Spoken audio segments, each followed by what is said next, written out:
Ja, fio mai la lol parmeni.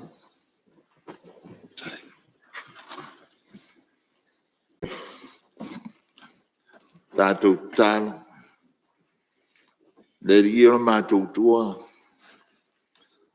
Mātou o atu e uluma ni tai ao me loto fia. E vivi ima. Whaafo i le whaafatai i nga ufio i lo walofa ma lo wanga nei. Se tua i nāre lei e peo o le mātou tua o lo whaamai se o mātou atunu. Mātou te tonu i te letu la fo ina i mātou wa le se si alofa i latu o le alofa o la ufio. O e to e mai le soifua ma le ola ma le mātou malosi. E whaawa wai le mātou whonatanga ni yasu. Mātou tālo fia maia. Tātou ma oi le mātou ngā luena. Ina i o mātou whaia me uma e vi i ai la ufio. O le mātou tālo whamuia le tāpua inga si o mātou watunu e amata mai. Lava i o na ao se i o na i. Ina i a whape nā na maua whaiva. Manuia whaiva le atunu o le paremeni. O no le tāpua inga si o mātou watunu. Pa mangalo i mātou ng tangata le tonu mre le ustai mre le wha maoni la ufio. Sau wino mātou tangata le toto le wha o le tanga. O le taulanga na saunia Jesu le mātou li mo le mātou whao. E o le mātou tālo lea le lava le suafo Jesu. Amen.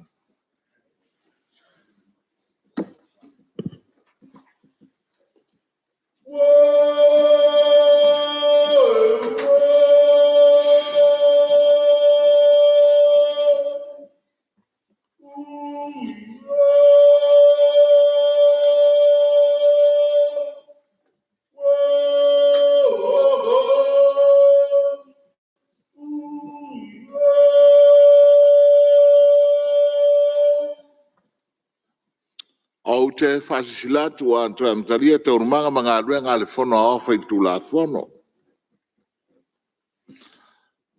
Whasisilanga le fontalai no le sila fia le paremene o tauli ina nei le teuteu ngole polo inga o whaarwelawe tupu whaafuasei o maea o na sainia le fiong mamalu i le ao le malo.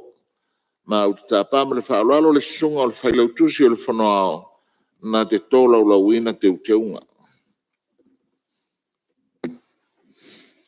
Tu sai mal mtai po slau mal fitu le fa vai malo tu tasio sambo tu ina tu ai tu ngol polo inga mo fa lave tu po fa fose la no fontanga la solulus fu februari lo afelus fu maltas tal no ina il cabinet el pe papika pui lo fultas se lau se fulu fa mania e fa pe mombo fa wa winol pilota mo fa linga fa salau fa lave tu po fa fose imol covid ful maliva Mele aso sfulu limo Februari, se aulia la sufa mati lua filoso maltas, lua, fa wawina teungal polo inga mo fa lave tupu fa fose imol COVID sful mariva, mele aso sfulu limo Februari, se aulia la sufa mati lua filoso maltasi. Ole amata fa malwina ole fa wawina ol piliota mo fa linga fa salalau, fa lave tupu fa fose, maona teunga, mele aso sfulu limo Februari lua filoso maltasi. Se aulia la sulfa mati loa felosu multasi matoe ilo ai el kabineta fatu mawina pea isia ia ingo polo inga fa labe tupu fa posei na moa itu inatu nei fai unga na fai longa tulanga fanatinati tu sai malvaanga tol sulvalu pui tasi pui si ul fa vai malo tu tasi sa moa o fa mauniela na fionga malu ole au malo Alo fa tai ola ngalunga soai o ngā ruenga o lea se tau le malo. Pei tau ngā tūla whana tau whaofi, mua le tūla whana tau whaofi o le whātau ina o tupi whaapopo. Numero mua lua whelua fulu, lua whelua fulu tasi. Whela fula fo inga e whaauau i lunga o le whaitau ngā whaalua. Ia, e tōle pō ngā ruenga le whana ao i lea soana nafi. O mai o na saunoa le sui mamalu. Mai le tū malo whaala le whanga o whaleata i sifo. Ia, mai o manatu ole avano leil nei e sao no ai le fionga le teitei fono al komiti o tupe le fionga il sui maluo va ala tau e sifo le fionga ia li ma le manu alofa Ia, tāpā ma le whaalalo lau whionga, ke mai tai whaipule, o le Tau tai whionga e le whono whong talai. Ia, ma lia lau whionga se tula e mai le whionga le pārdia. O tu la ia tu mlanga whaalolo ni tai a fau. Mori atu le ngangal whaafitai. Tau whai mai pēra lau whionga va pe fo e le malu le mota nei. E le whaawawina o tātou whilawhila fo inga. E le tala whaatau whaapopo o le tupe. Na mai o te mori atu le malo whaapitoa no le tātou tau mwhai mai pēr se i mai a tātou ngā ruanga. E le titi le tāua o le whawawina o le whontanga le nei e pe o nā amatai i a tātou whono le tolo le wina o polo inga. Whaatau i le ngā ruanga tele o lo whengai mo le malo. Puipuinga le soifua o tātou tangata le lava tātou te matawina. E le sisi pe lunga o whaitau au whai. O i lātou a fia pipisi o whamai e ui. O lea wa mata on whanga solo i tuinga. E whawhatu ai le o tau fiai le tulanga o le vava ia pēr. Tātou fo mai a meise le komiti o lo ngafa ma le whaatinoina o lātou tiute o lātou ia le matau le tātou malo. E le mama le venga o lo whengai ma le tātou whenga malo. Le teimi le nei o le memoni. E le i whapea ua tupu le whamai te tono Samoa. O le whamai po lātou a fia e o tātou uso e o me mai whafo e paware i tū tāu o lo mātou ina pēr. Malanganga whaafitai o le mataalia o tātou whomai e o lo ngafa ma le vaia ma le tongwhitia siaki o lātou o lo malanga mai whafo iai le anganga alofa. E le tangi mai ala o le mamalu le tātou atunu e sia foi mai i ainga. E mai se foi o le tapo inga a Samoa o tātou ainga o lo o au mai pēr tāl sanga. Tātou ainga i Samoa nei. Ua fia mafuta ma ainga e mai se whanau ua maua i le whamai a o lo i whafo. O nei me umalo o sionga le whongtalai.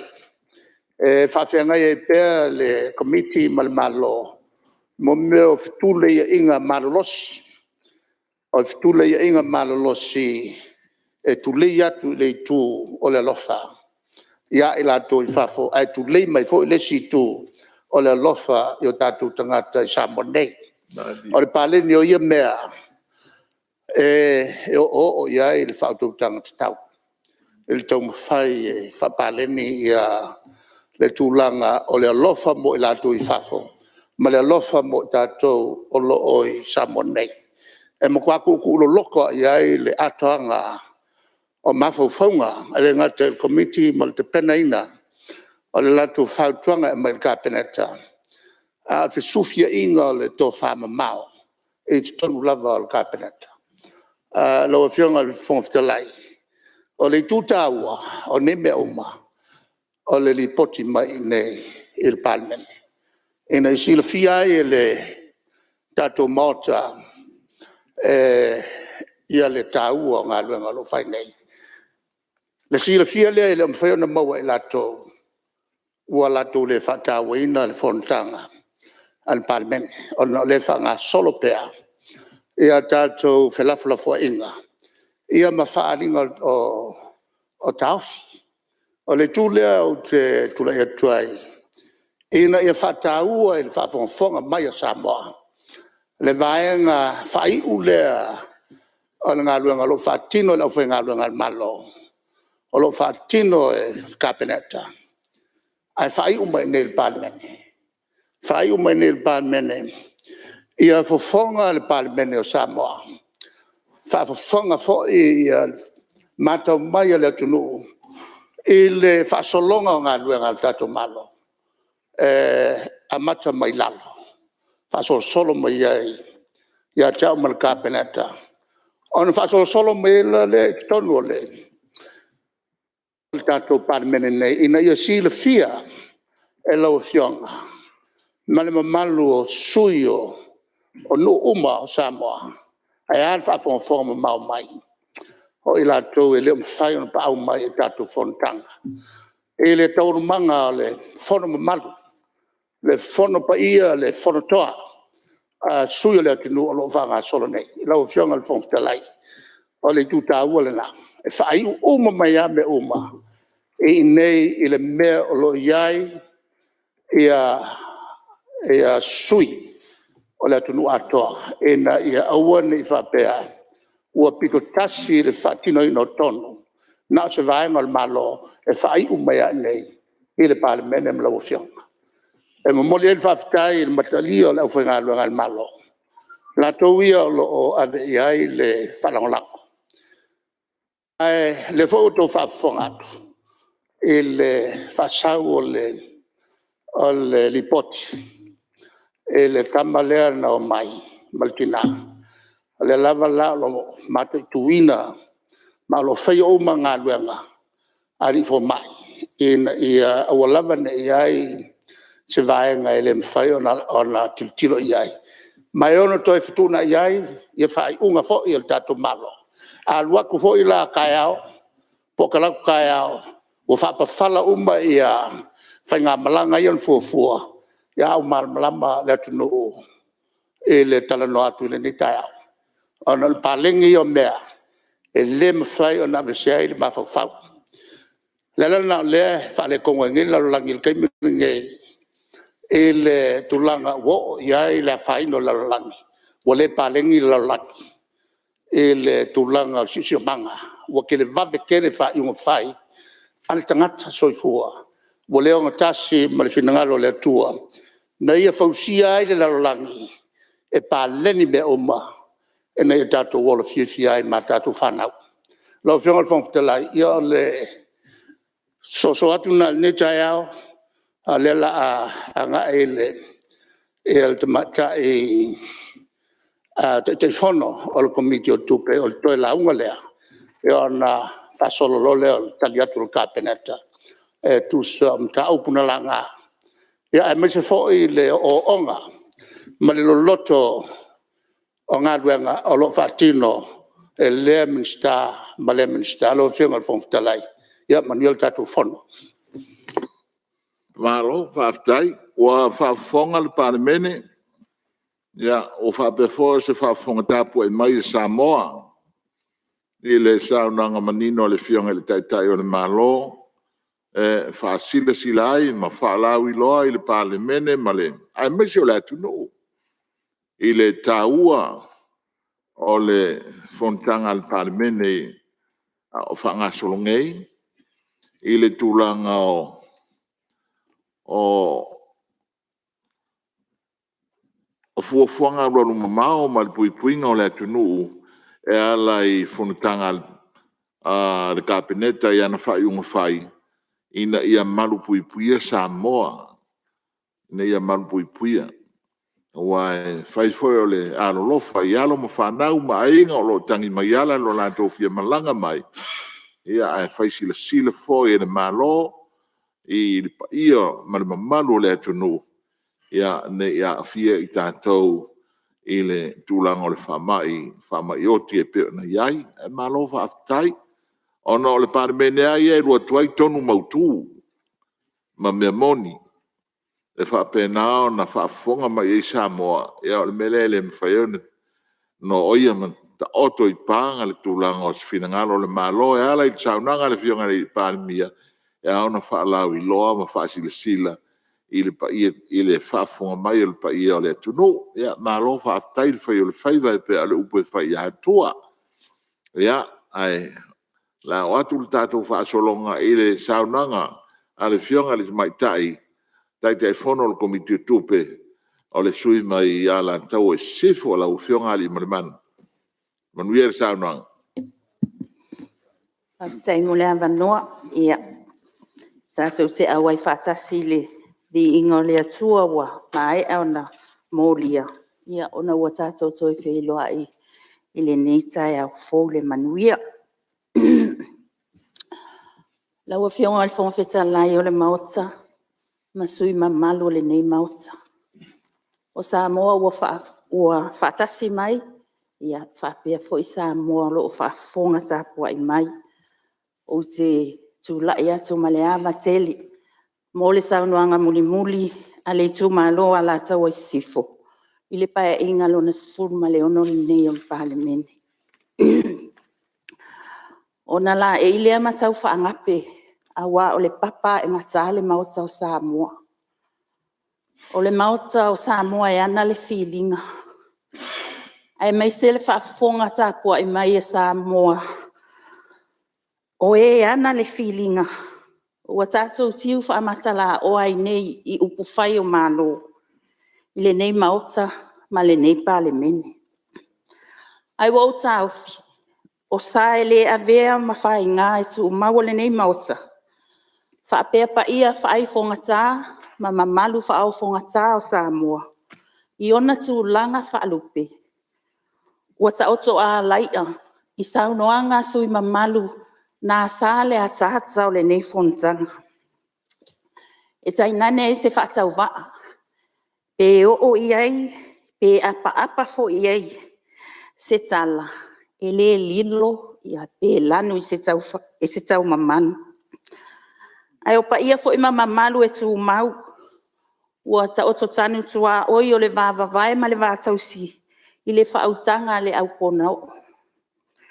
E mafua i le taufi. Ta oto ia le la au mamafa. A wā le la au fo i ua mai a tātu langa. E le malu. Pe toi si ia fo i se pa ia po se mamalu. I se tala lo nei whaatau wa. Ia. Pa ia tapua inga si o i tūma lo pele. O ala tau e sifo. Ia tapua i maia mali manuia. Se i tau mawhaisi tātou tala muli muli. Mo le nei paia inga le pale meni. O lele wa luti ai umalanga le fōlaunga. A wai manuia whai wasi i e tapua ia. La wa fionga le fōng whetalai. Na o le tolu ama na onga le ala tau e sifo. Na o whaaleo ina i le nei maota. I le nei paia inga. O na sa o malama le leia. I le tau whaasosoa ina o tupe. Ina ia lau ngatasia uma i tu malo e whaasfuluiva. O nisi o mana onga i patino inu uta itasi. Sa feso ta isa awatu. Ia matau tulituli loa i ofisa wa fionga i minsta. Ia e whapea fo i ia puleo. Mtanga luenga mwhaala potutonga. Ma o te tōlau lawina nisi o ngā luenga na ausia ma whaatino. Ia ma whaamanu ia ina tālo sanga matau mawhainga. E peo na moli mawina. Laua fionga minsta sota inga ma whaamtalanga whaate konolosi. Ia whapea laua fionga minsta lango ma leo whainga luenga. O lale ua whaasopolia uma. Le tūmalo atoa i le au nanga le TV. Whapea fo i le leitio. A wasa matua le mawhaia o na maua mai si o mato i tūmalo. Me o tutupu ia pia nei. Tainane le atunu uma le lalolangi. Ia e mai sea tau alumanga o fontanga le palemeni. O te iloa lai mai mua mwhaafonga tāpua i mai. Ia po le ase tala o le ama whai o na whai e lato whai puri. Se tasina o mana onga sa wha leo le nei mauta. Lau fionga le minsta o ngā luenga. Ma le au whai ngā luenga le pūlenga. O whela ua inga lau ele. Na le ua whai maa wala. E ui ai e malanga atu a ngai. I tufu tā foe maa ngai atu i whale lima.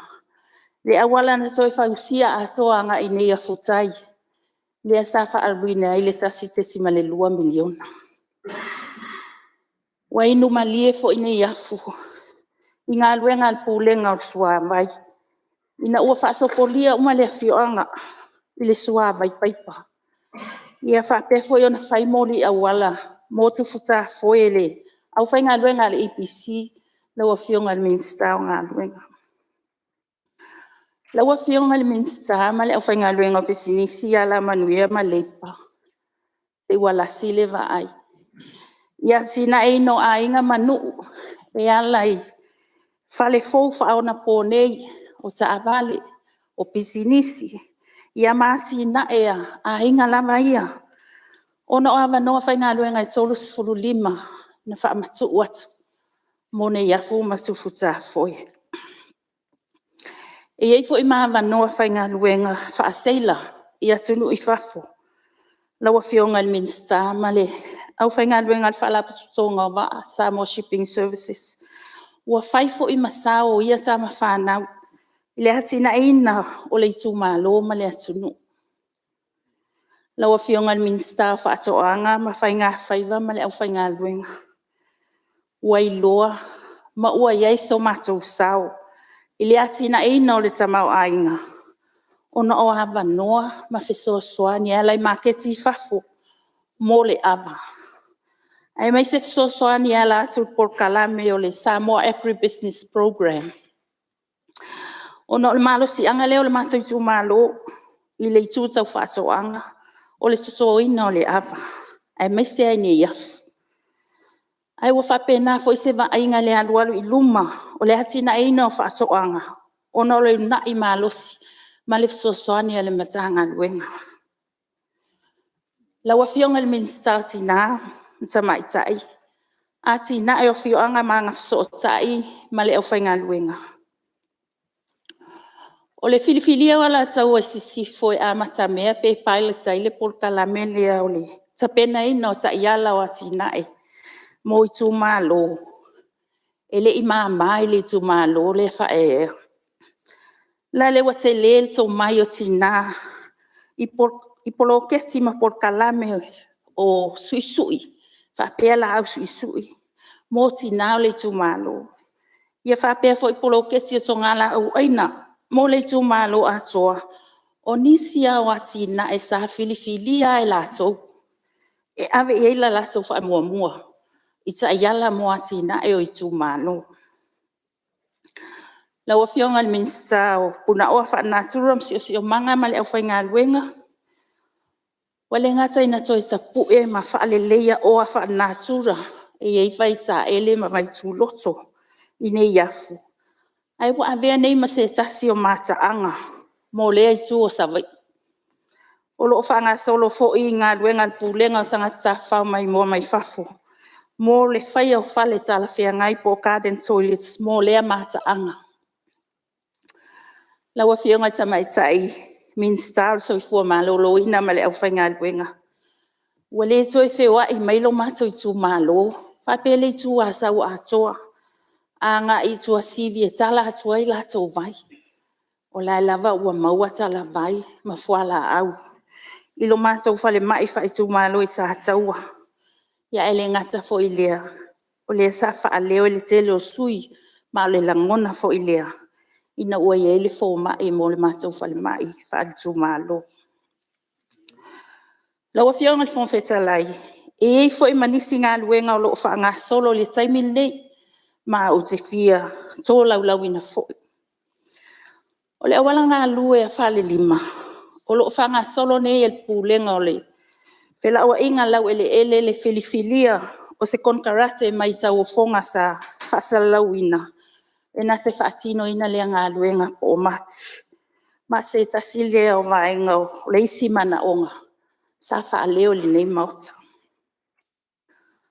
o le fa mua nei tu malo i mana onga sa fa leo o le kolisile mo le tu asa numela lua le ana pasi ina kapeneta lua fes fufitu le fa ina o le kolisi o le polisi o le ala ta wesif mai au fia ilo mato tu malo o le tu malo fa le alupo ma se vaenga o le tu malo vai singano numela lua mai fatu ina le kolisi ne yafu o le ua fa matu mai le sosoani ile tala fa tsau fa popo tupe le lua fe lua sfulu lo sutas te loe a fia i mamainganga ma se isi fo i fale a onga e a matai le galuega tele mo le suaina ma le faalaunga tasia o le fanua mo malae taalo ma o loo galue faatasia le matagaluega o tupe ma le matagaluega o aʻoga i le faagasologa o lea galuega e tusa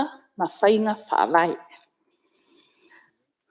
o lona tolu o galuega faagasolo ua faagasolo foʻi fuafuaga a le pulega o le suavai mo le faaoeina atu o le suavai a o leʻi uma lenei tausaga ia mo nai aiga sefululua o tufusafoe e leʻi oo ia e le suavai paipa o galuega faatulaga laua fioga le fonfetalai o nisi nei o atina e ua faapea ona agaʻi e se manatu e tulituli loa e a fai e tofā lo matou i Lau fianga tumālo bom talai.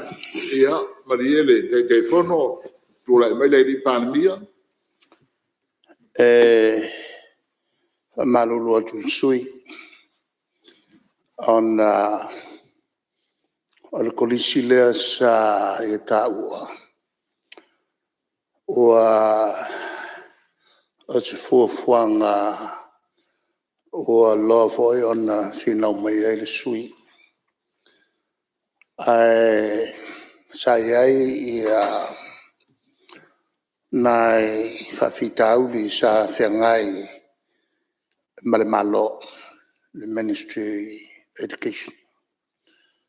E le naunau mai o le sui ma i tu malo o mai ia. Ai o winga ia o fuafuanga le tato malo. E te tau ona lava whaiaonga. E latou te o ina whanau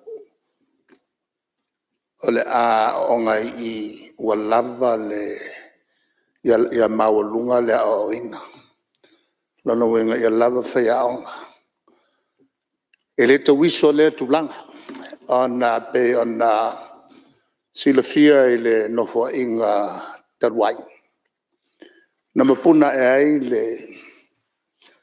le whawhitau li telea e le ngata la Samoa a na fio mai Pasifika o le sioki rea po le lavo whea o ngai mta upule o science e au fia ila ma mathematics o au te i ina ua whamatala mai ele Minister il taimi lea o mei ua whailai ia planning sa whai. I tu atu. Man tua whai o menei sa te tauna vai ai. Isi Minister na momo atu. Maisi i au na momo atu. O le tūlanga lea ia lava le mo meo le fuafuanga mamao. Ngai luma o whaiaonga ina ia mwhai o na whaatofutofusia a onga uma, kolisi uma i tua no tau mate atu pe la sauno iai le fionga le Minister pe sai ma le fastful ia kolisi ma mea onga maulunga. E makua mo mia ia whaiaonga ia matau puta tau science ua lava o ina i papoto whanau Samoa. Lewa tua au te ia i le melea, i le teimi lea. O te maiti uma na pasi, i le whainga ua nonofo ia latou pulenga onga. Matoe tu ilunga latou tongi. O to ilunga latou tongi. I se whainga e whamanga i haikongi. E le na o Samoa la na fiai uma ia i Pasifika. On ka upu ia e whono loa i a Minister Pasifika. On saule o le manatu, saule ma le manatu. E atangi ai. O mata upu ia e vai ai whana uma Pasifika.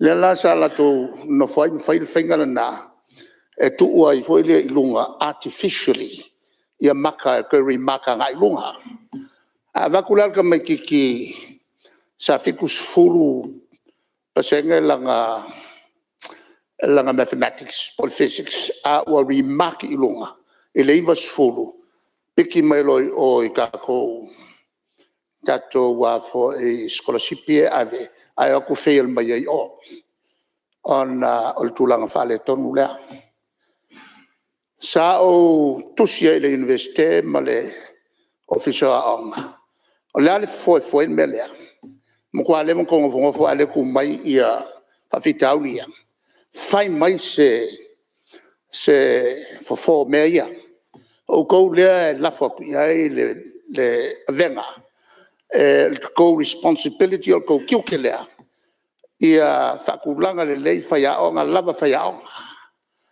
ai amai lo le minsta ia mangele ia malefo isa pula onga sa lema pulsili le fo o le fo kwa ka fili mai le onga sfulu faia onga science amai ave ko faile la ko wa onga fa ko mo fai longa ai faia le fua ina ua falawi loa sa bol mele fa ko ai lo mai lo I foi malo o le Pasifika le mele tupu o se fai unga na fai e ministawa onga le Pasifika e fo e le o se fo ma le akiri ai fa le kongu fa ngau al Pasifika le la na la lo le on tau fasili o le la fo ai fa ya ku le universite o Pasifika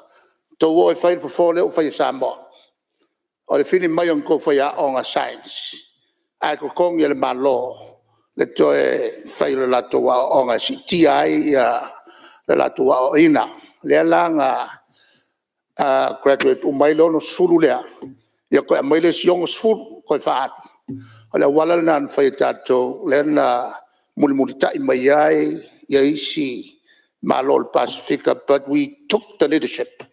La o fiong al fong talai. Ole tulanga la na.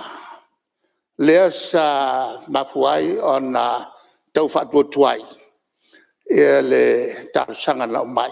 O tu ia le mamla mai ia matu tua. Le foi o le kolisi le pa. O le foi tangi mai.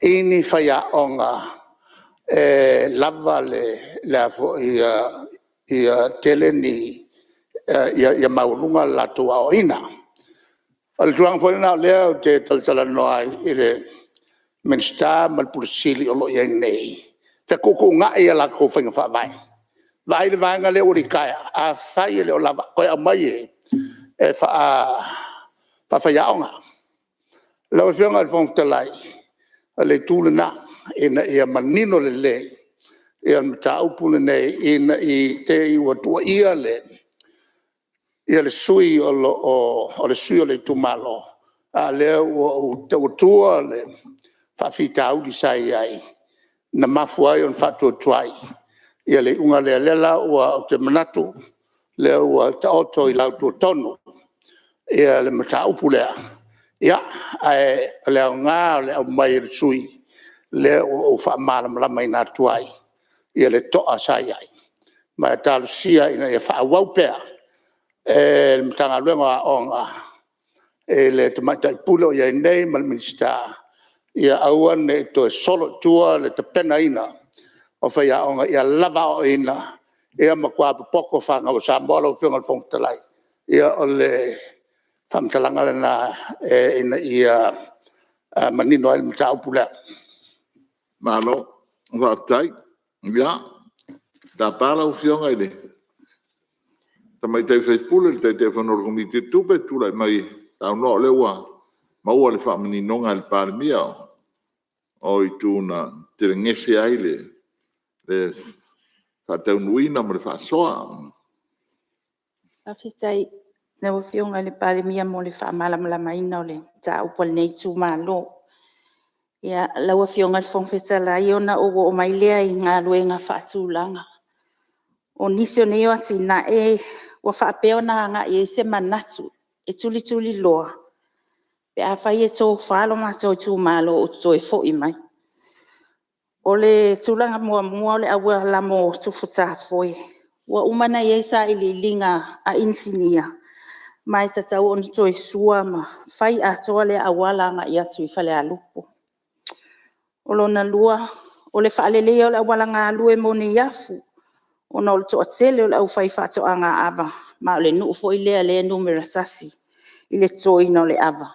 E au lava o na whaalelea le awala ngā lue. Ma lona tōru.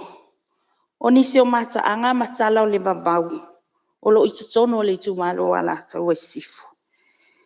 E fiatia e whaasolo a wase sao le tamau a inga o le atunu. Ele I fausia ina roma I se tasi. Ai o le vaai mamau. Au o ina fausia le wafu le iasau. Ma tele pisi nisi e whaatuina le laitu o le motu. E manuia I tūpulanga. Ele ngata o le mato I tūmalo. A o le tūmalo a toa o le tū asau. Ia e whaapefo inu e tau la lata ane iei ia o poma le tui. E whaamanuia I nei ati nai. Laua fionga taitai o le malo ma le kapeneta. O utoua o au nā le atunu. Vai atu o utou pa ia ma mamalu. O la au na filitofi e whaatino le finangalo Samoa. O le talitonunga. Awane I o tātou whaoa vi inga o le atua. Ma o te manatu. Ele o soutou finangalo fo I lea. O le toi whaavi ma whaafetai atua o upua le tusi pe o na whaalongo ina so o nei mauta.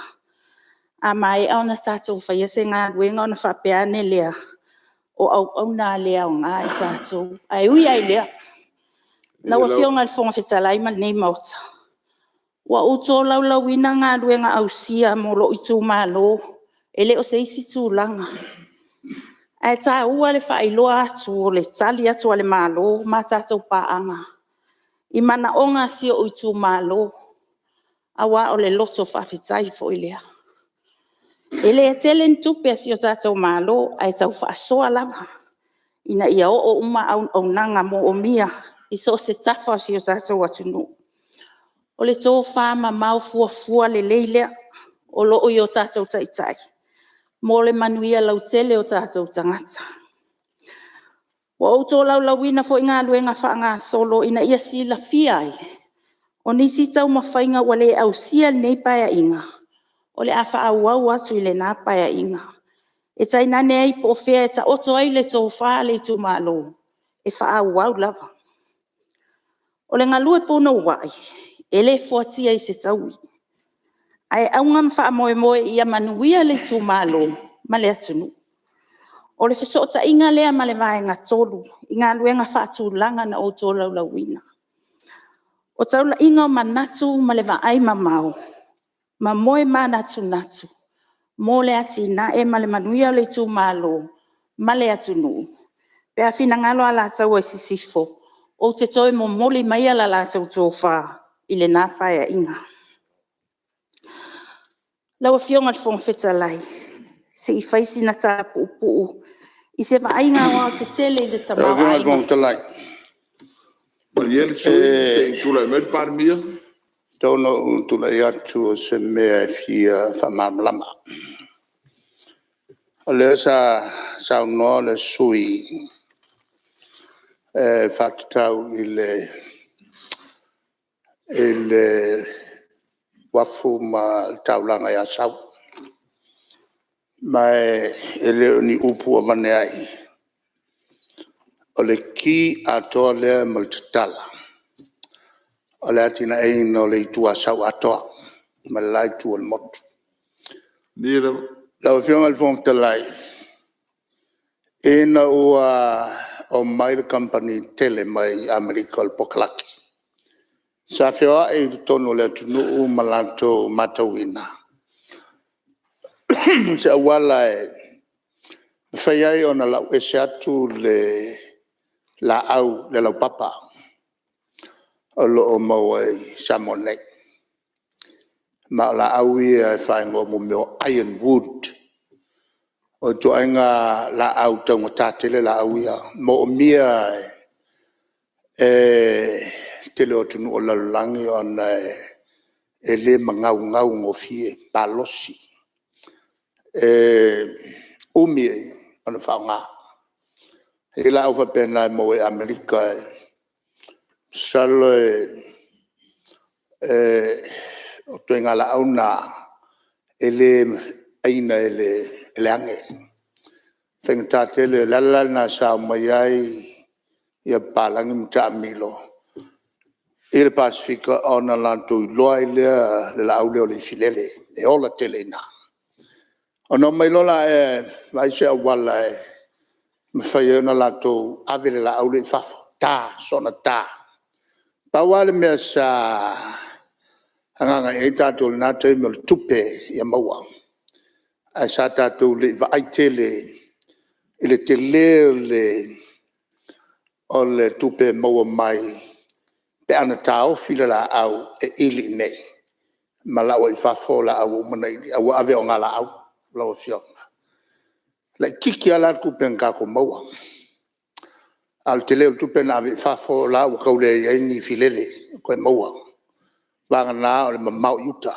ma o le filele fo ila le e tona pui matu iai ia so se fianga ona e tau ona iai ni to enga company fai ona lato ngo CI na o mo meo me fale tonga mawai ele tau on faunga ele fosi o fale ele maua ako kwai le seleni mai ila au nei le so ona ta e ma la mai fa wai fale a le tulanga tau na iai o le matua faulele iai o mea laiti e ke le kupe mau mai iai mea fale laiti ma lau fafo o le naunau la palangi le na e ka ia vavele la aule ma avaku fafo lea na mai loa fai loa le afo la tutal sanga le langa ka songa kai le filele mai le tua sawa nga ia tua I la tua le moto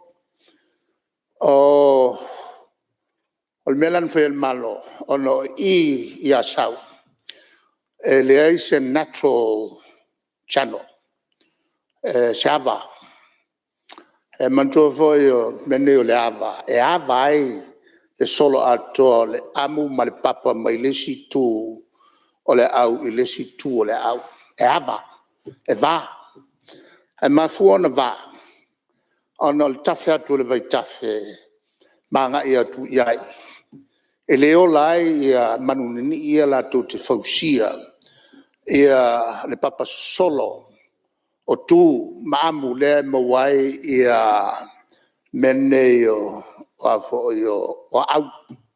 o au solo ai avala le melo tuai le vai malulu ma le vai mangalo ele fai ono lai ia manunini ia la tu te fausia mo meo au solo la le tom foi el malo e tu I fanai ia fausiava na mo le ava ai na vala I tim fai ona of your tuai le na fai ona lau ese mai le filele el taimen tu puai tu puai ai pisinisi na fawai ma fale kele tele tanga tfenga luenga tu ai fal tele sai ai ma tanga tfenga luenga na matua ma oloi na tu so vai fawai mal mal vale o eli mai le neone mal papa na malele folai tai ma wai mal mal vale ina fawai sa felele e toita tu vale e nei ma tu ina itai alwa I lunga le au fawa e male pa ma ai le tu tai saule uma tari ina le lana fai on fawa wai pe nga luenga le so vai no mai foi lai ni Paul Luisi mata milo il tātou atunu mai ai le latu tālusanga. E fia le tōle suka, al mkua pelo ngā mea. A taun tā mua le la au, whako a mau atu tātou malo. E leo se kāinga, e leo se koinga le suka. A le kāinga le la au ave, le lanta au fia le malo. E tau sanga e whiwi se lau wadu. A maka mai kaimine ngā, ang whata oto lo le tātou tula whono. Ma vea i lo le tātou atunu, o se atunu, o whata ua si se manga. Ka au whiri koe songa kā, o la au mawi whafo. Le voi lau tula i mai le teimile nei, ma wafia le laulangi atoa. Taunto e asea si le malo. Pe kau ang wha wau pēr le songa kā le la au, i le teimile nei. Taunto e asea si le malo. Mo le puipuinga al tātou si se manga. E la ngai atu luma ma o si le fia, suinga le tau le wei nei, o i vai tafe. Wa mata ona pepe vai tafe. O fo e le mango le wei ai le mango o lau ele ele. E le vevela le tau, o la au sa le mungo fia o mu, o pene au lama. Tēnā mafuai le aftele lea koe ki koru masinga e pe ongo. O mu le tonga vao, tau sanga e whiu se lau, maltolu, wa fiu le mea kau ki kinga. O le whatu a mu le nā o se vao matua i Samoa nei, lau whiunga le whongwhatelai, a whiu se lau maltolu.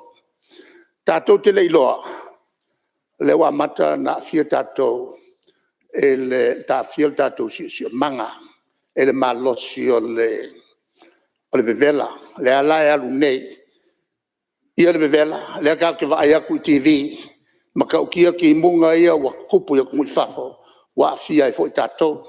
O ia tunu ulaiti ia wa rual sami, e le mea sa masani tutoa i talo i le laungatasi. Mai se tunu ia i tu valu, ma kiri paki. E leo nyaka la mea ia ka kukalangoai. O le matua a fia tātou atunu. E mo miai le vai mamau lea e sau no ia i le sui, kua mo mia ia le vai mamau. Lala vole nā, le voia mai kongo le kuspa ia fionga le tua, e ma kua mo mia le tua ia taita inga o atunu e malo, ia vai mamau, mamau le vai, mo le puipuinga o le sio manga na whaia le tua. E nei tātou wola fifi ai. E lau whionga whongwhtelai. O le tūla lea tāua. Tātou riu le tu i le. Ia le ava lea. Tui wale mwhaina tui. Wa ngapa. Ona tātou a mia lo lea sa au tāua mo mole me lea. A le lau tātou tonu e tauntu whamalamatiri. Te mi lea. O lea e o tūle mai. Tupola efi o le minista o ngā luenga. Te mtonu le sa o iei fo le ofisa o ngā luenga. Tupu el mele tempu pua na tofia e au. Au te tau aveina ngā luenga e lua o le investigating officer le toisi, to acting director. I le mta ngā luenga o ngā luenga o te take over inga. Ia ngā luenga sa tau ave deputy director Cheswood. I le teimile nā, sa o iei mona nai masina.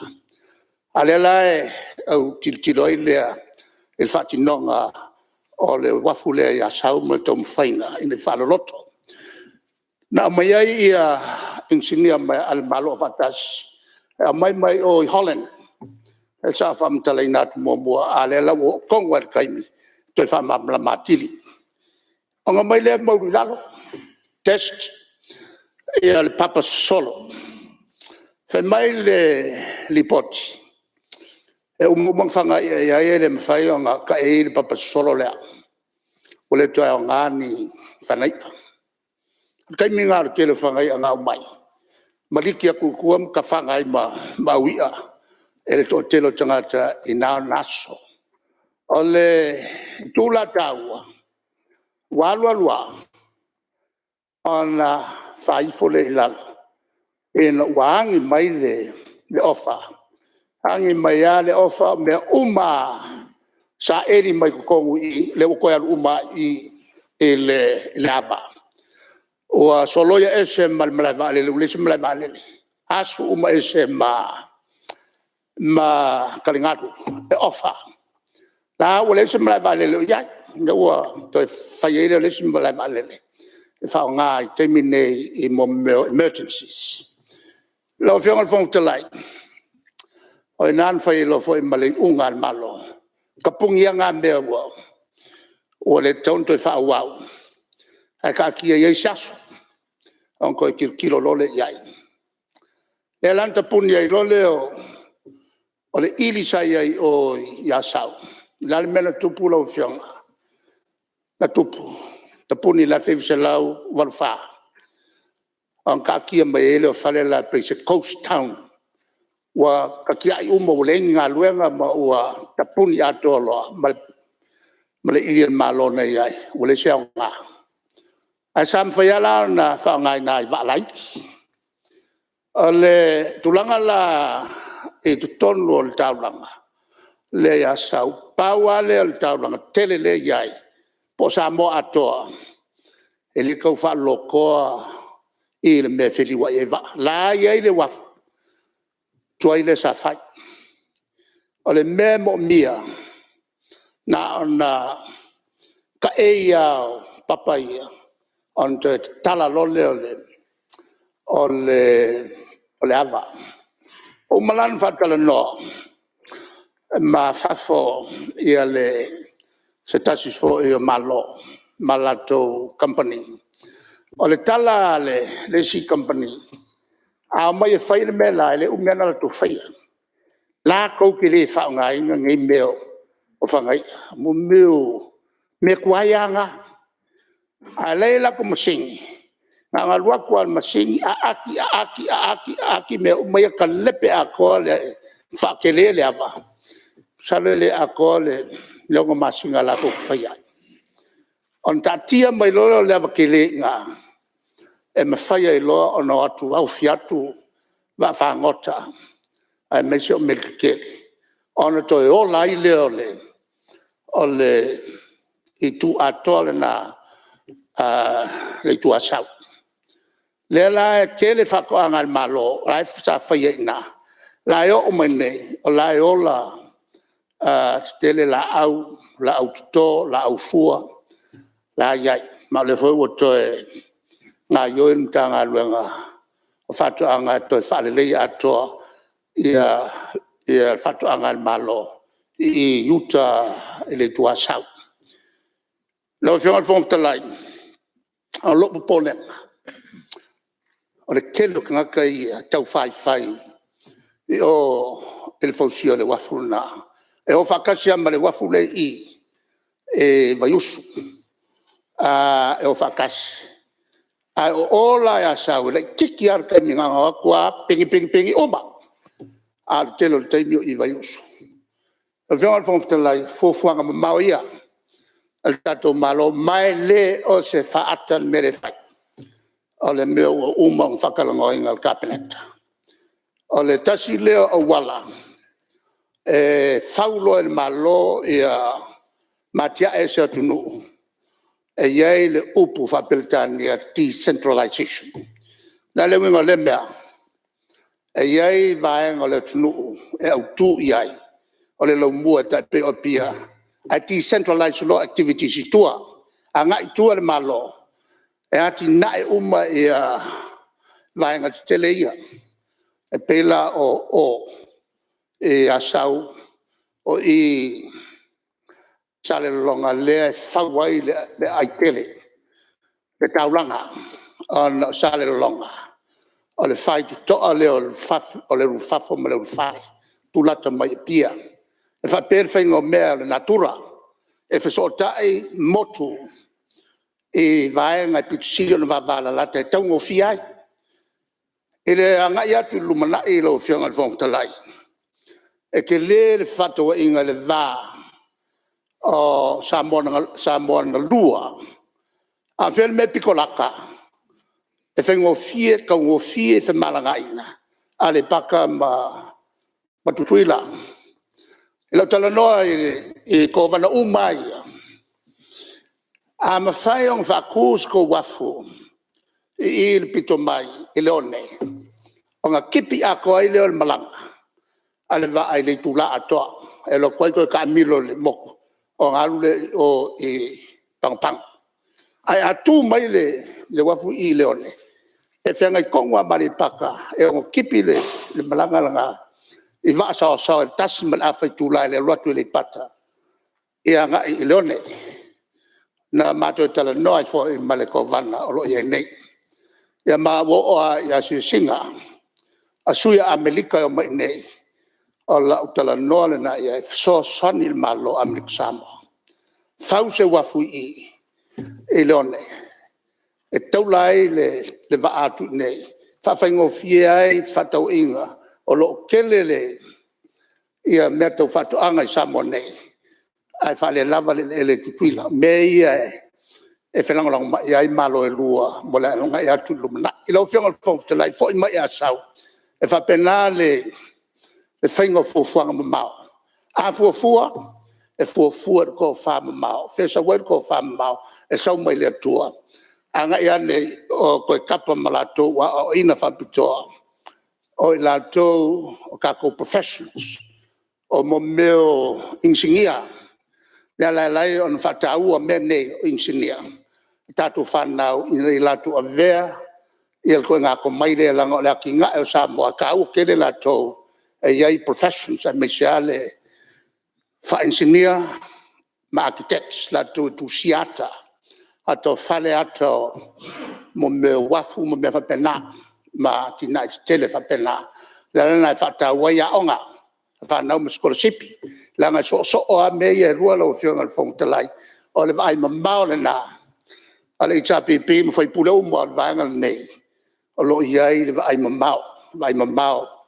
ia ka ku le fa ngi me o ngi kai au la nga a mea e fai mo tato lo soifo pea ma fa na lumla o le mal na malo ai fa lango musu ngalilo ale nga pa ia e o mai tato ma le loto maulalo ma le loto to e fa tino ai la fianga fong te lai ia o le to e so sanyatu na o mea le fa ka oko na kong fa kingo e le tatuanga ia tu I le lima tau sanga nei wa tau tuaite on COVID le tau fia ai ia elato ia sota inga malato le wa au mai la tu finangalo e lango mai ia Samoa a le foi te matawina le kele o le loto fataute le au mai e tu tonu le observer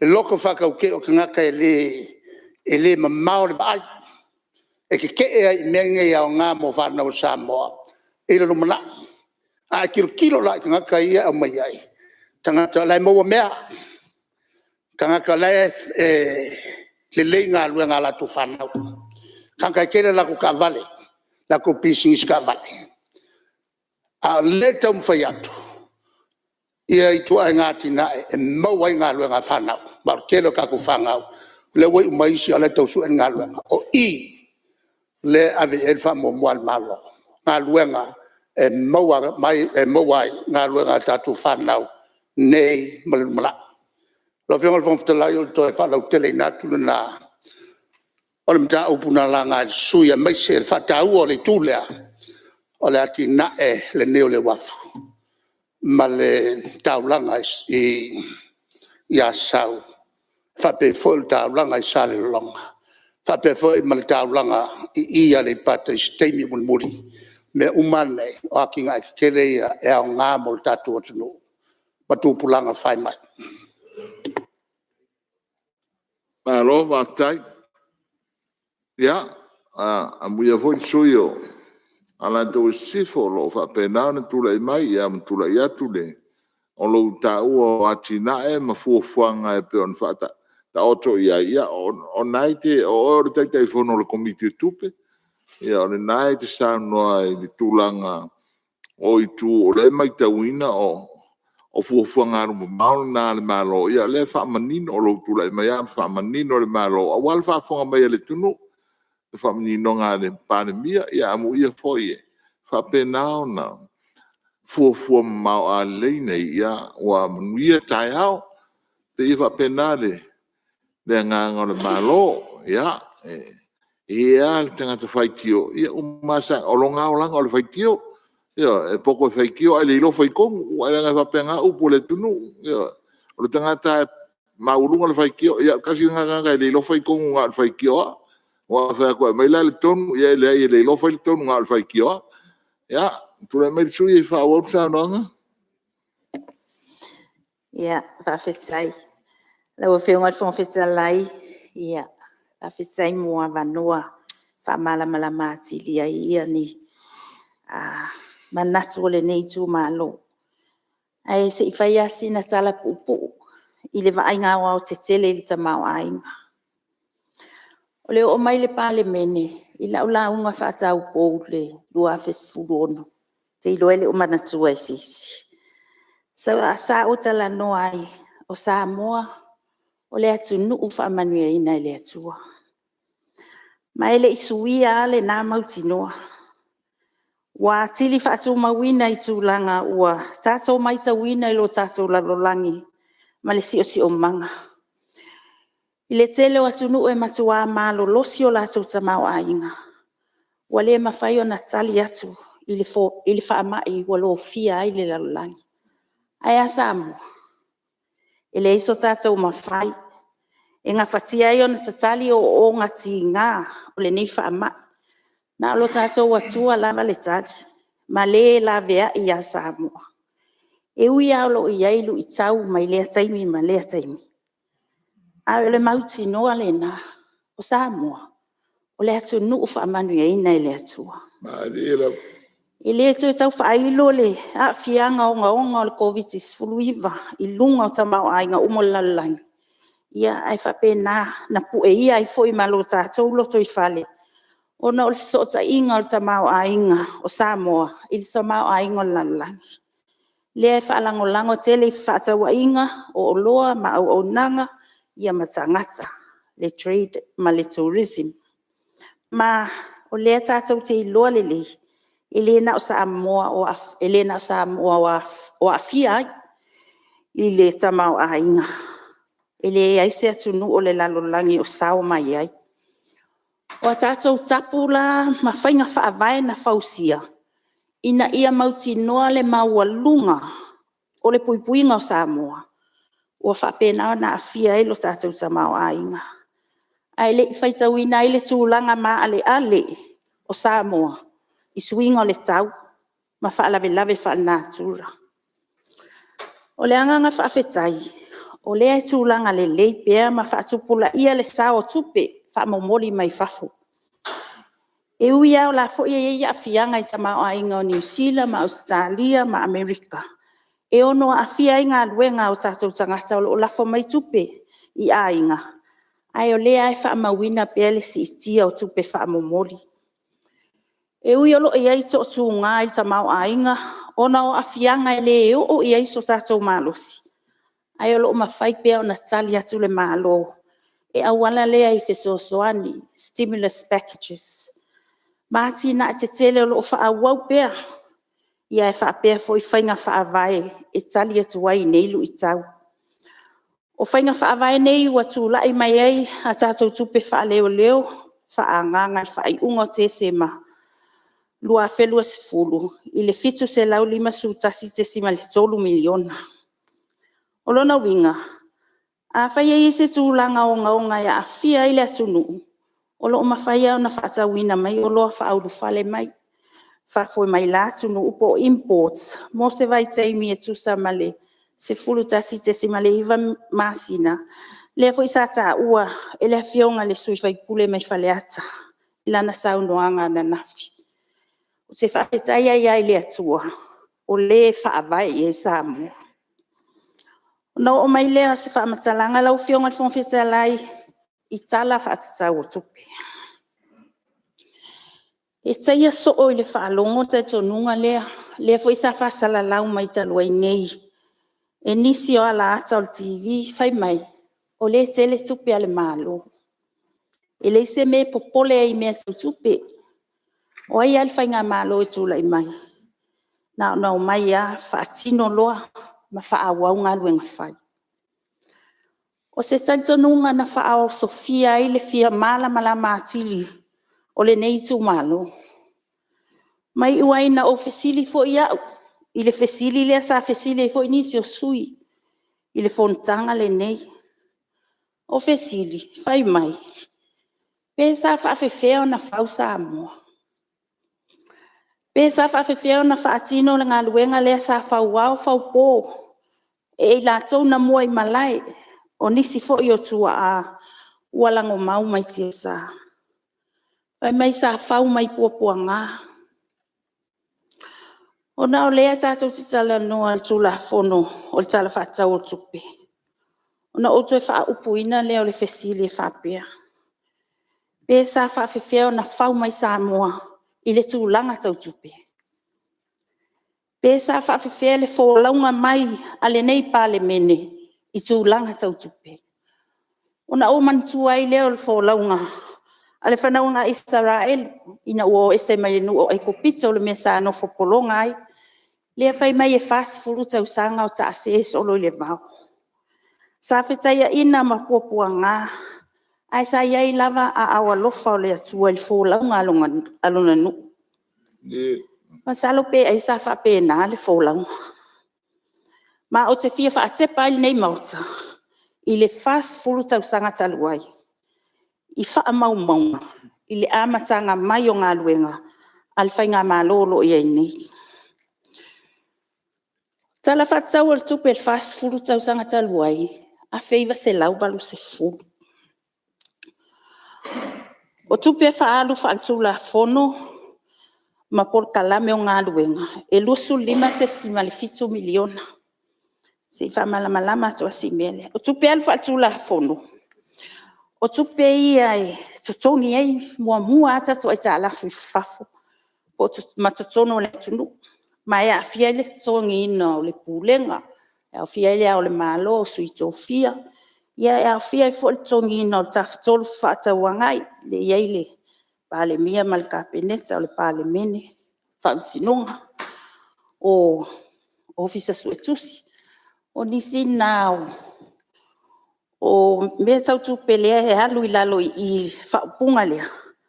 O tupe alu whaatula fono. A o polka lame o ngā luenga. O au nanga masani. O le tutongi ina lea o tangata whai ngā luenga umale malo. Leo lo whaia le au nanga masani lea so ma lea so ia ia onga. O whale mai, e le tisi o sua vai. Ia o sota inga. O awala, o whaatoanga, o whamasinonga, au nanga ese. Lea tātou te maua ia so uma. O tupe alu la whaatula fono ma por kalame o ngā luenga lea whaiva se lawa sfuru. E lusu 5 miliona. O tupe sa whaaluina ia tina e 5 miliona. Lea whainga o tupe alu whaatauina. Ili tausanga lea e tolu 5 miliona. O tupe na maua i tono le atunu upe na fua e au ina mai. E tolu sutasi 3 miliona. O tato no ngā tupe 2 miliona. O tupe sa wha mea alofa mai a tato paanga. Na o le lua se lau se furu afi. Wa uman sfuru tau sanga, wa o mai le awhiwa se lau i watasi. O tupe alu whaatula fono ma por kalame o ngā luenga. Wa si i lunga. Fasu fate sima le 1 miliona. Tupe nalu yati nae 5 miliona. Lea wha o tupe nalu fatau ina iwa sfulfitu te sima le 1 miliona u fatau wina. Pea fua ili sfultau sanga na tua na iai. Peita. Ile iwa sfulfitu te sima le 1 miliona lea. O tupe maua na fatau ina tono le atunu. Sana ole ono sfulfitu te sima le 4 miliona. Tupe wha mea alofa mai paanga sfulvalu te sima le 4 miliona. Manononga tupe sfultasi te sima le 4 miliona. O tuana ele na sfultau sanga wa o mai luafe maltasi. O tupe alu wha atula fono ma por kalame. Lua se lau fasu tolu te sima le 5 miliona. Tupe wha aluina ya tinai. Tu titia wha aluaina. Ua iwa sifuru tolu te sima le iwa miliona. Lea wha ingo tupe whaalu, patawina. Tolu se lau tolu su fitu te sima le 1 miliona. Peita, na pau tupe na mawhaio na maua maawa wina mai tonu ole atu nuu na fuafuaina. Na ole lua se lau tolu sifuru lua te sima le 2 miliona. Tupe wha mea alofa mai paanga, fitu sifuru 4 miliona. No ngā tupe, tolu sifuru tasi te sima le 4 miliona. Ua mawai le si sifuru tausanga, ua o mai lua fe su tasi. Tupe alu fatula fono ma portalame o ngā luenga. Ua whaalua ina. 5 se lau lua sulua te sima le tasi miliona. O tupe alu ia tina. Lua se lau lua sufa te sima le 4 miliona. Lea wha inga atoa tupe whaalu. Mō lea tina e ino le tunu o mga luenga ma au nanga. I lea fo i mai tau. Fitu se lau fasu ono te sima le 1 miliona. Pesa. Na pau tupe sa maua mai tutono o le tatou atu nuu. Maua mai lea i tiu te mala fonga. Ma au nanga esi esi. Sana o le fase lau fitu sulua te sima le 4 miliona. Tupe wha mea alofa se lau lusu tolu te sima le 4 miliona. No ngā tupe se lau fasfuru 1 miliona. Ua umar sifuru tausanga ma ua o mai tausanga tonu ale ne. Fasfuru iei tausanga. Na dira. I tupe wha alu wha tula whone au fia i maltala wha tau al tupe wha popo mua. Lea tātou te tala noe na ni. E valu se lau 5 su tasi te sima le 2 miliona. O tupe alu ia tina se lau lua 5 te sima le 3 miliona. Lea wha inga atoa, iwa se lau fitu sifuru ono te sima le 5 miliona. Toi titi a piliona. Lea wha inga atoa tupe alu. Wha tauina. Peita. Na pau tupe e fuafua. Ao mai el tato tanga luenga tiute. Ma tupe maua. 5 se lau iwa su tolu te sima le 10 miliona. Leta te iona lava. Tupe wha mea alofa, lua se lau 5 su 5 te sima le 4 miliona. No ngā tupe, se furtasi te sima le 4 miliona. Lau a fionga le fonga whetalai. Wala ona o tō lau ina nei fuai numera ta i se furutau sanga ma tō lau. Ona o lea wa i loa i el nei tu malo. Ele ai ani mau tupe al tato malo o iai. Ma ele lava tupe mau e tono al tato lava tunu i tau sanga tai tasi. E totongi e au nanga masani po kalame o ngā luenga. Tato te wha moe tupe wha mea alofa mai a tato paanga. Wha pēr no ngā tupe i unga mā mantului. Ina ia wha alama ai. Au nanga masani mati na e ole tunu. Pe tu fo se ngana la tamai. E fa pale ni e tala fa tau tupe. Andira. O mai le se tala i tupe fa me alofa. Au vionga le fong talai. Ia, se tula mai le sui o faladidi le fionga e fui mono. O le saunoanga le tei fono o komiti tupe. O peo se matangi angi mari fisanga i whafonga le pāle menele nei a sa mātou whalongolongo. O le nau ta inga o lo sui. Mai maue. Wa tasi lea vaenga na fesili e ila tau o lo awa no neino fo. O le tatou budget support. Pe whaape i le vaenga. Ai o whala uloto. Le lewa na sa whai tono o kapeneta. Mai lantou e awa tau manino i vaenga i ale o tau fesili. Pe whaape i pe whaafefea. Ala o mainga ele sui mamalu, se u whawhetai. A whai foi wale, a whio mai. Talo sia a whaafonga mai ei se taimi. Ina ia manino i wā tasi le mau. O lo tau ave pea. Talo whai a sa moa. Ele i whananau mai whanau lau tongi ina le ei tā lafu. O 2 biliona. Pe whaape i o na tongi. E leu whaafonga le atunu watoa. Ile vai ina. Ma le whaatupe ina o tātou watina. Ma tupe maua. Oa o le mautau loto. Se a sui le malo ele o nato tupe. Na no atu al tātou whainga malo fou. O ese lātou e atu tātou na le whasoa. Ia le lai e whasoa la lea.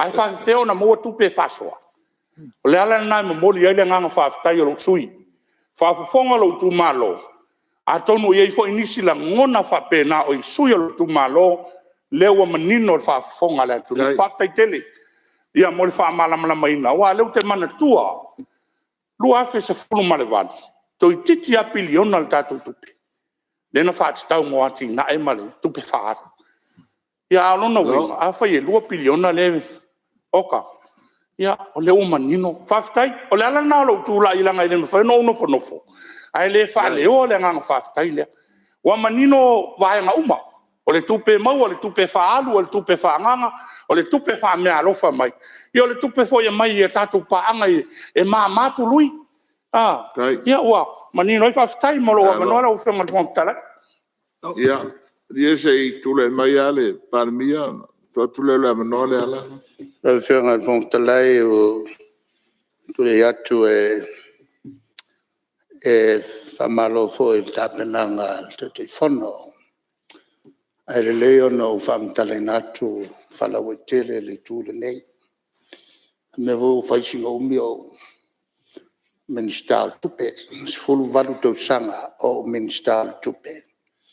Ya fia malu to sanga to take over ya. En o famava mai le fionga ya famuna e le telefo yo facionga ai mesia le tamatai sui palmia sa no fo yo tafa then silsila el mota nei wa famava famui yo no tele le tu inga le fa vai na temi yo no tu veile le tu langa al tupe ya fie fe men na tau sanga sa o parmiai af tu fantasi la sul valule me lo sfulu lo tau sanga le no parmiai yo la no fio lo la sio mal me tu tupe la sanga le temi sa o tu lai mai ai ma pangatia sa fengai male tunu o bankrupt ele mfana al fia upuna le tula tawa ona le no o le sauna ngal sunu malu ele tula al sili ona le ai o le la nga le no foi mai ma tau tu tangata lola tu le mal malamba i vai nga menu to finga o le te fono il comité tupe o le suile na al palmenene malato uma le yai le lato ngalanga e tulanga esal palmene tulanga esele le malo o le ma kapenata mal au fengalanga o malo e kasial kala ngo fongo foi o le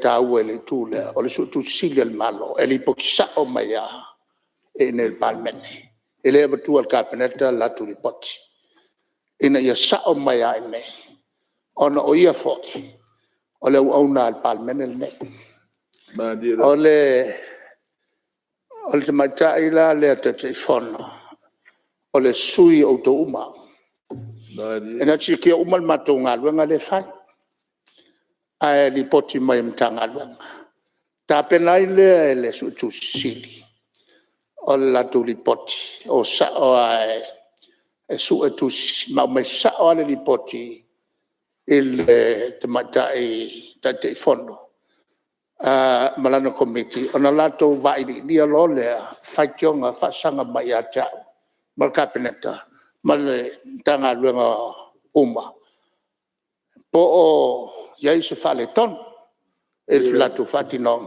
lo no winga la o le mori mau atole o mai el telefono o le mori mau o lato o suyo motole nei fasanga mai ata malau kapeneta malau fenga luanga atoa al malo e no o fato a fenga luanga na lotu ai le so tu sili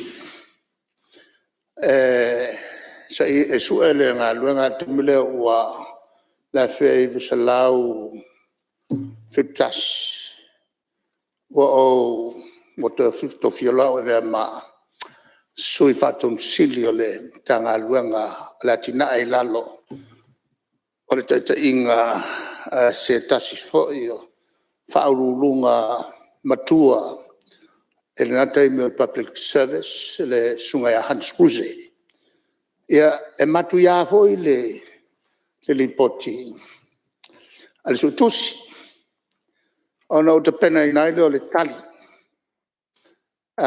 tali au mai e le palmene e le umi la ulia loa e le matum kangara ona o sa foi le ma mai ma la pule ma sa fa iluma e ma mai fo il taimi le te fono va ai kolone ai ini fenga pati ina taimi an sa no mai le va ai ata o to ia la fenga le ngal malo ia o to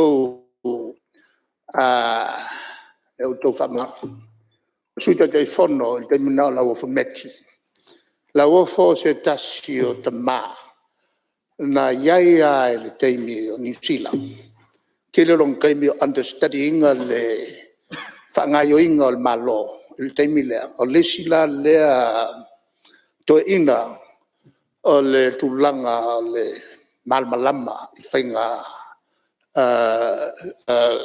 whapalmene sana ia matau ia mga uma o le tātou tuto tasi mai ele tu stele ana tu sia la wo fmeti o le tele ia o le potol na sa waina sui inga o fai malo male tula ia tu tatu ave malo tu do tasio ia la le sa uma ia il mal malama o palangina on po no wenga tu do tasto wala tao so tato e to inalale foi fesango sanga male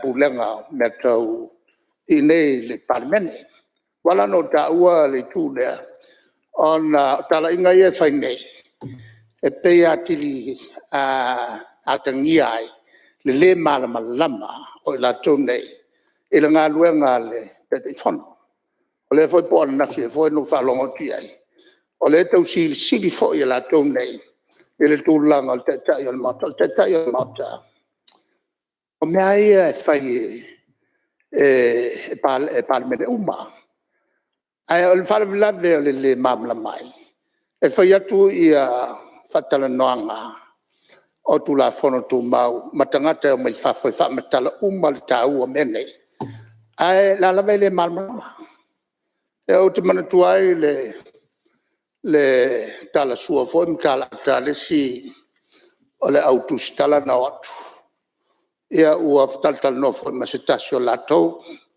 ma fa pene ai se fai malo fa mai la lato ia se o makule la va foi tala pelo io me ala le fai nei fai mal malama ale tu tau le ua o mai le sui e lona faita wina wa sui fo il tasil nei sta alle societe su tusi Samoa telefonei mi on lue e fa la poptonga fa va malo o fa ma vai mai na a sa tu tu ele uma melengalo fo ya tia u le la unga professor I ono e se tasio maftanga ne saunoi o tu ua o maluenga New Zealand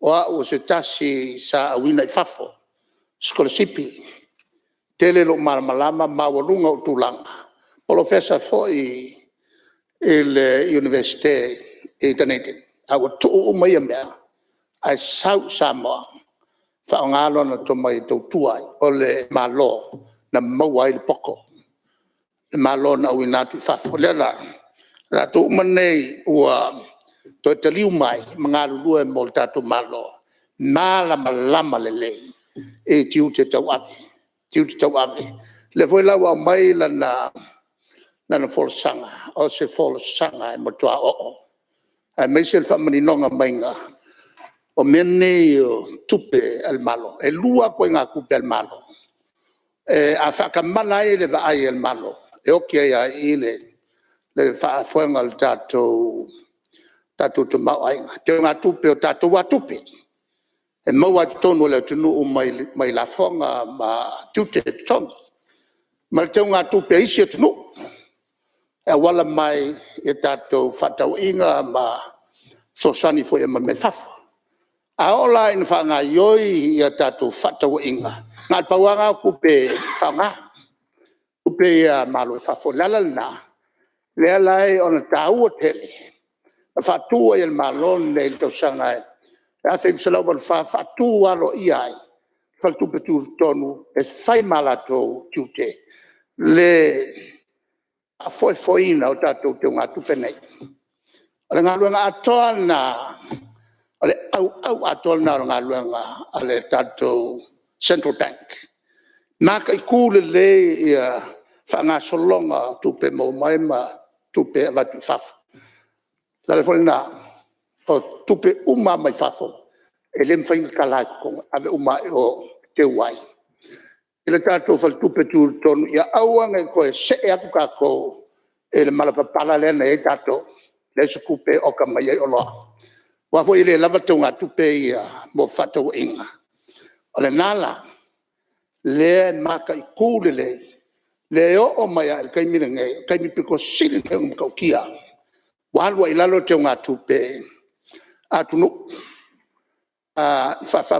fa to inga la mele tu le possible e ilato wa foi mai fafo ma onga ile fa foina o te nga tupe nei mo tatu fa to inga ina ia so longa le no fianga fong te lai e so lua meia awa so fa alu foi la ia tupe mai te nga tupe ka ko akupe o le sile tu lai mai ala me ke fa ai ia ka fa ka upi sopo ali fa fonga akupe e ka fa ka mai o fu fa su i fa fo ko ali fa fonga akupe no nga so lua meia la na e ke maka i kuinga le ai ke kilo fo ile si tu o wal si o tupe e fo e lo le moka ko akupe al fa yunga e afia i maka ko kupe ia e tatu te nga tupe mo fato inga no fianga fong talai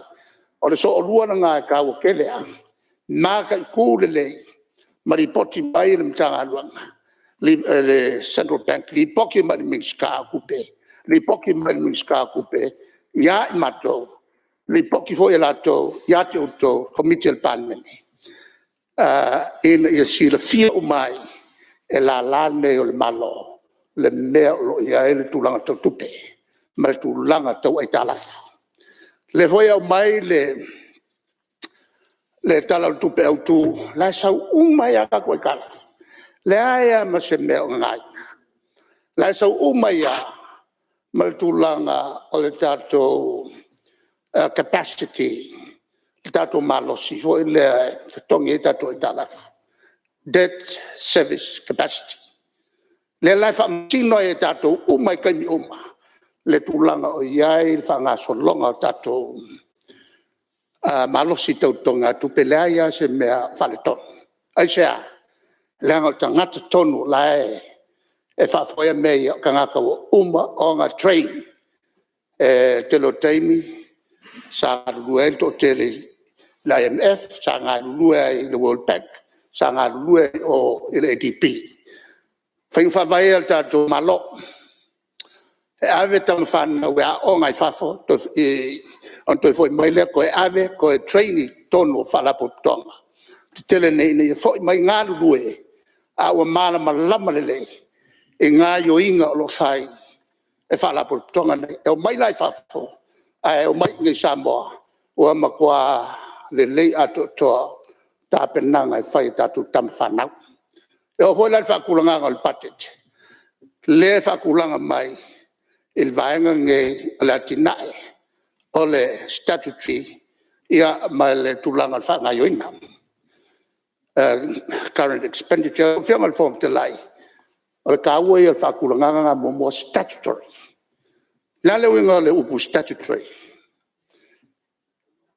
la nga tupe fa tu la fono le ia ta la fo me sa ta ul sui o le ala le winga moni o lona winga moni o I fa tu la fono o le ka uia the dignity of this nation le mamalu le malo le nei la le consequence la le winga na mea e le tango fia il pan menele nei sei unga e ono tu titi ai la I le ka uia le mamalu le tunu nei the dignity of Samoa la na o mai e o a upu ele tulanga e ongo ko suia il current multi-development ai lem fai on suia statutory le nga le uia fia il mamatu o le tatu o tunu il tulanga o tongi e tala le ia se me a fai le ia se me a fai no la fo nga e le ia se malo fakamala meia fala poptonga e ave se kupe se kongu e vaku so nga fai mal mele ke wa kufa ile o le ata pito silina o le ta watu mo meo finga malo so on fai la to me ele malama ele me fa vai ai yo so sani me fa al pawa me e o lol malo ngai e fai ni me fa le pong fa pe kipi lo mar so san o kango lo le la yo kango lo la mi kwa u yo le u wa le ai se me ko sa lo fiang al fong ta lai ya e fo va ko ma kai mi malo lo ha e man le tele le ta ao Ia. Alo. Ia, si le manga i ole. Whafonga se whapuranga se mea. Alo whaftai. Ia. E whapenane. E whapenane whatinonga o tātou. O le tātou fontanga. E whamala mai tu e lua le fōmani no le tula e meira te whono. Ia o ia le o le sui o le parlemene. Awa le komiti o le parlemene le te whono. Le komiti o tupe al parlemene. Mori voi le whaaftai le te whono. Ono o le na te vai a mai te sefulu tau sanga. Le e senga mai le sefulu tau sanga. Ma le sefulu tau sanga. E se le maane i ele. Whaalongolongo ma le mai tau. Ia le fōto e pare la e sa unangani. A le toina. Ia o le toina e le me tau tupe. E la lea ia mahalofa aftai. Ia, a leila se kupe e ka ko loga ke whaika ko ki. Ia, ma te whasi silatu. La whatati e singa luenga al whono ao. Mola na malolonga, masani.